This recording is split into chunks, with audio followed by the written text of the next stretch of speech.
Hello, Alex here, and in this video I want to share my final review of the Pentax 6.7 medium format camera. I don't own this camera anymore, but 3 years ago when I started making videos for this channel, I started with a short-term review of this camera, so it seems kind of fitting for the channel's anniversary. And today I'm going to be sharing my thoughts on the Pentax 6.7. Let's get into it.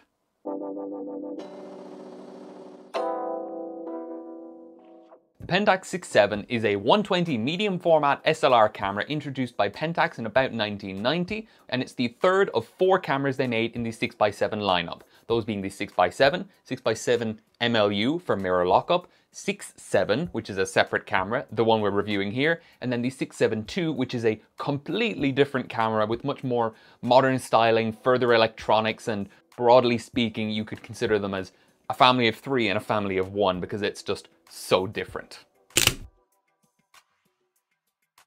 It's a single lens reflex camera styled like someone took a 35mm camera, imported it into Blender and just increased the scale in every dimension. So with a prism attached, it comes in at about 180 by 150 by 100mm in size, and it weighs about 1.7 kilos with the TTL prism attached. This is not a small camera by any means. It shoots exclusively in the 6x7 format, taking either 120 or 220 film, giving you 10 or 20 shots respectively.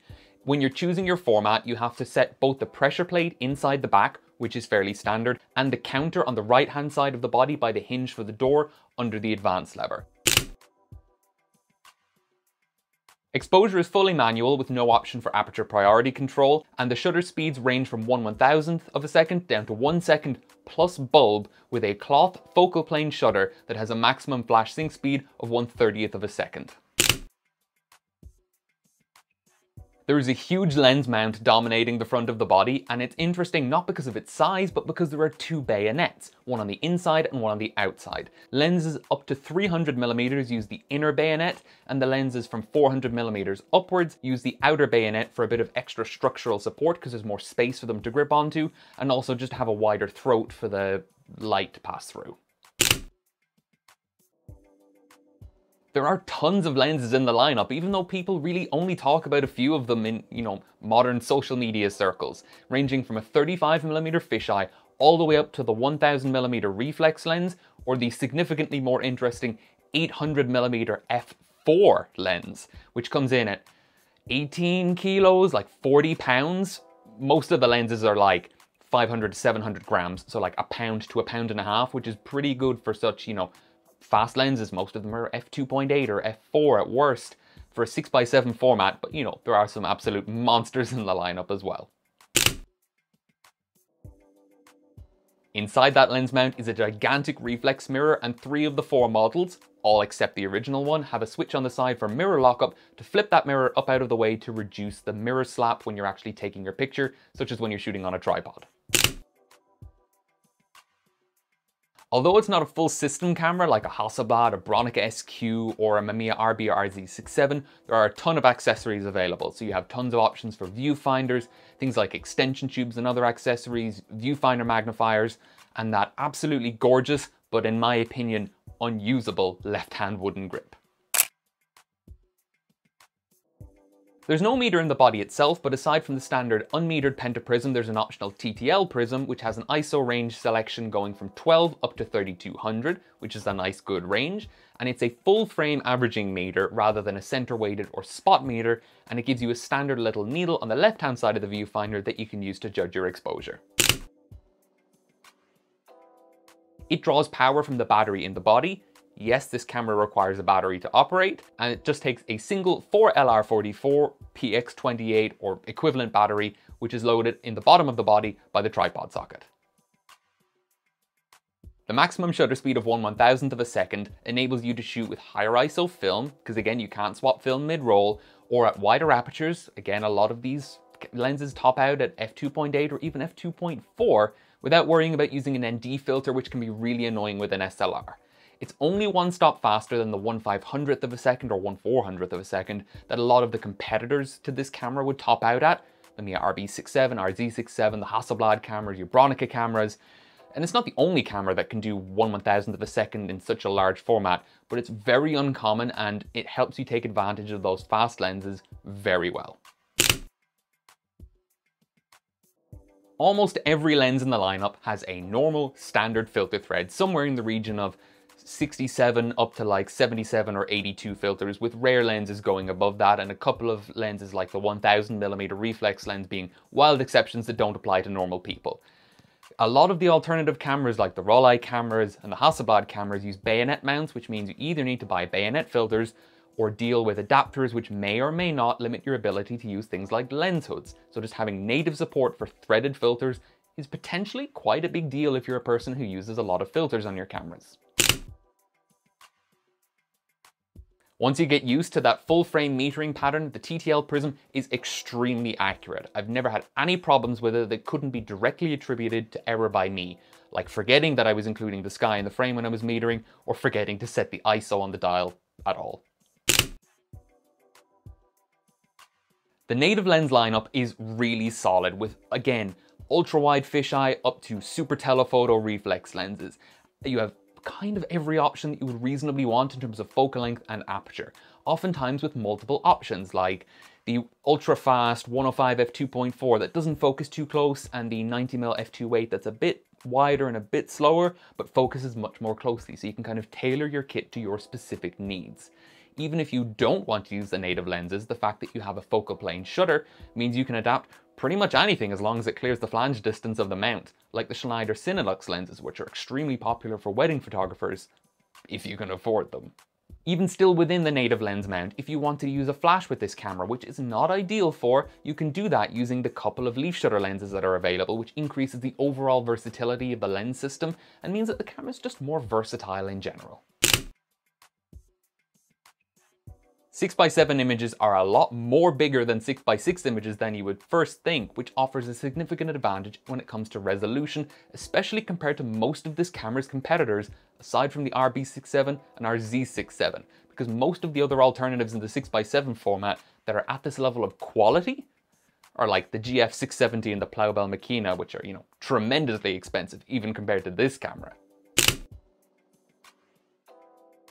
General handling is great. Just the fact that it's basically a scaled up 35mm camera, a giant mug, is great. It means it's got very familiar ergonomics and you know kind of instinctively how to hold it, and it's much more comfortable to carry around for long periods than something like an RB67 is, both because of its size and its overall shape. It fits better in the hand and it's much more comfortable. I also find it a lot more stable than a lot of waist level finder cameras, especially bigger ones like the RB. The camera is completely reliant on battery power to operate, and there isn't a single shutter speed that will work if there's no battery. A lot of cameras will have a backup mechanical speed of like 1/60th of a second or 1/90th, something like that, or they will work in bulb mode without a battery. This camera unfortunately doesn't, and bulb mode does draw a lot of power. I went through a battery in just 4 rolls on a very, very cold day between me and friends when we were using a lot of mirror lockup and bulb mode. The mirror is very, very loud, as is the shutter. You've heard it every time I put a picture up in this video, and yeah, people know that you're using this camera when you're using it. It's not exactly a stealthy option. Even if you are using mirror lockup, there's a lot of shutter shock and a lot of noise from that focal plane shutter firing. So for example, if you're using this for landscape photography, you still need a very good tripod in order to minimize or eliminate the vibration caused by that huge focal plane shutter slapping from one side of the camera to the other. The maximum flash sync speed of 1/30th of a second is frankly terrible.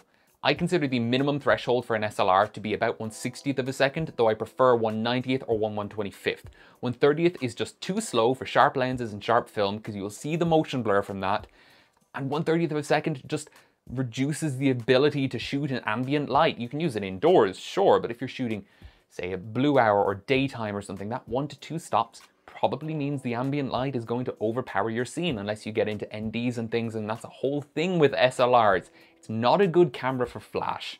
There are 2 leaf shutter lenses available, but that's kind of a band-aid, and like I said, it does increase the overall versatility of the camera system. It's still not a camera that you should be buying to use with flash, to any significant degree. Some of you might be familiar with how Nikon lenses use the aperture indexing tab, the AI tab around the lens mount, or that lever inside Canon FD lenses to communicate the aperture ring's set position to the body for metering purposes. This camera doesn't have anything like that, and instead there's a little chain just in front of the focusing screen that communicates the position of the aperture ring to the TTL prism. Short version, if you unmount and then remount the prism wrong, you can snap that chain, and it's not impossible to fix, but it might as well be. It involves significant work by a trained professional. It's not something you want to be messing around with. So there's a lot of care and thought that needs to go into place when you're swapping out the prisms. The simple patch is when you're swapping out your viewfinders, just take off the lens first. If you want to see a bit more information about this, Nico did a great video about it, which I'll link to up there and in the description down below. That's all I'll say about it for now, but it is a big potential problem. It is one of the compromises you have to accept when you get into this camera and the lenses that it has available, especially the 105 2.4 and 75 2.8, but you can't change your film mid-roll. That might or might not be a problem for you, but it is objectively a disadvantage compared to its peers because so many of its peers are system cameras with interchangeable film magazines. The meter on the TTL prism isn't activated by a half press of the shutter button because there is no half press. Instead, you have to use a lever on top of the prism itself to turn the meter on, and it stays on for about 15 seconds, though you can turn it off earlier if you're done metering. That's not ideal, and it's a lot slower and more finicky than using a more normal camera system. That said, it is definitely easier than using a hot shoe or cold shoe meter like on the side of your Hasselblad. I can appreciate that. But compared to a 35mm SLR camera or a lot of other electronically controlled cameras, because that's what this is more like, it's not very good and it's a bit clunky. Prices are honestly just going out of control. A lot of film gear has increased in price since like 2020. You know, Hasselblads are 500-600 euro more for an equivalent kit than they were 3 years ago. Everything has gotten more expensive, fine, but these cameras and lenses have gotten disproportionately more expensive. A good quality Pentax 6.7 with a TTL prism and the 105 in similar condition to the kit that I bought 3.5 years ago is like €1,000 more than I paid back then. It is absolutely ridiculous. The 105 f2.4 and 75 f2.8 in particular are absolutely ridiculously priced. They are incredible lenses, fair, but it's just a lot of money, and the prices have gone up so much in the last couple of years that if you don't already own one, it's hard to justify the system if those are the lenses that you're looking for. If you're looking for the other lenses, fine, the bodies haven't appreciated that much, but those two lenses in particular are a bit of a problem. There are two problems to note with the mirror lockup system. The first is that when the mirror is locked up, it does consume quite a bit of power to hold the mirror up in place, so you don't want to lock the mirror too long before you plan to take your shot. The other is that when you hit that switch, you cannot bring the mirror back down. There's no option for multiple exposures with this camera, so you can't cover the lens and fire the shutter and then just recock it or anything like that. Nope, once you push that button, you are taking a photo or you are wasting a frame.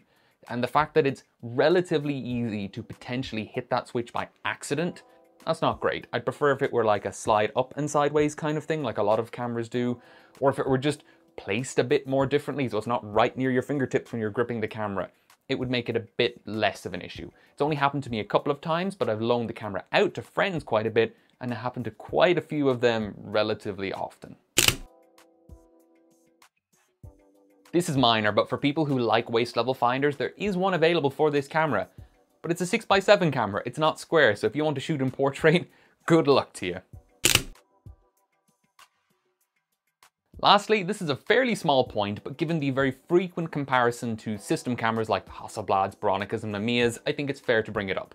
The focusing screen that comes with the camera is not super bright, and you do lose a bit more light if you're using the TTL prism, but it's not strictly user replaceable. It can be replaced, but it's a lot of work. It involves a fair amount of disassembly of the camera, and there's a lot of calibration and shimming that needs to be done to get things aligned perfectly. It's not a case of just taking the prism off, taking the screen out, putting the new screen in like with so many other cameras. That is potentially a disadvantage, and subjectively I found the stock micro prism very, very poor. That's one of the reasons I ultimately sold the camera, because I was missing focus all the time, especially indoors and that kind of thing. Compared to other cameras with much brighter, much clearer micro prisms, there's a pretty stark difference, and that might be an issue for some people. So this has been my review of the Pentax 6.7 several years on. It's an amazing camera in its own right, and it does have a lot of quirks, but I generally found it more usable and more comfortable and fun to use than something like the RB67. It's a lot more familiar to hold and there's less of a learning curve in trying to use it. Because it's so familiar, it's more like a 35mm camera. That's actually worth a lot that I don't think a lot of people appreciate. The camera does have a lot of quirks and limitations, like how you use the meter, the poor flash sync speed, the absolute reliance on batteries, which isn't a big deal if you're coming from 35mm, I suppose. But the lenses are so good that chances are you're willing to put up with those to gain access to those lenses. And that 6.7 negative in such a familiar and relatively compact package compared to its 6x7 competitors in particular, there's a lot going for this camera. It is kind of funny to me that in hindsight, the two lenses within the kind of standard-ish range, you know, normal wide to short telephoto, that I never actually got to try, those being the 55mm f4 and the 90mm f2.8, are the two lenses that I would recommend as a two-lens kit right now. The 55 f4 is a fantastic general solid wide-angle lens. The 45 is very, very wide. 75 is a bit too tight for me as a wide lens. You know, if you're only having one lens, the 75 is a good option. If you have two lenses, 75 and the 105 are quite close to each other. 55 and 105 is a good option. But I wouldn't recommend the 105 for most people unless you really, really specifically want that lens, which is fair if you do and you're willing to pay for it. I'd recommend the 90mm f2.8, like I said in the review of the 105 itself. The 55 and the 90 together make a really nice pair. And again, it's kind of ironic that those are the lenses that I never actually got to try and review, but those are the two that I would recommend as a two-lens kit if you're curious about that kind of thing. I feel like the 55, the 90, and maybe the 165, either as a leaf shutter or non-leaf shutter version, make a really nice three-lens kit. I'm not going to make any more recommendations beyond that, but suffice to say, you can kit this camera out in all sorts of ways with the different lenses available, from ultra-wide to super telephoto. It's just a really solid camera that can give you really amazing image quality with a huge negative in a fairly compact for what it is and very ergonomic and user-friendly package. Although it doesn't suit my needs and what I want from medium format anymore, which is ultimately what led to me selling it. The micro prism was a huge factor, but that wasn't the deciding factor. It just doesn't suit my needs for medium format within my photographic kit anymore. It is a camera that I miss and do miss using and will continue to miss going forwards. That's all I have to say about the Pentax 6.7 for the last time. So stay safe and bye bye for now. If you don't already, follow me on Instagram at Shako1277 for new pictures every day.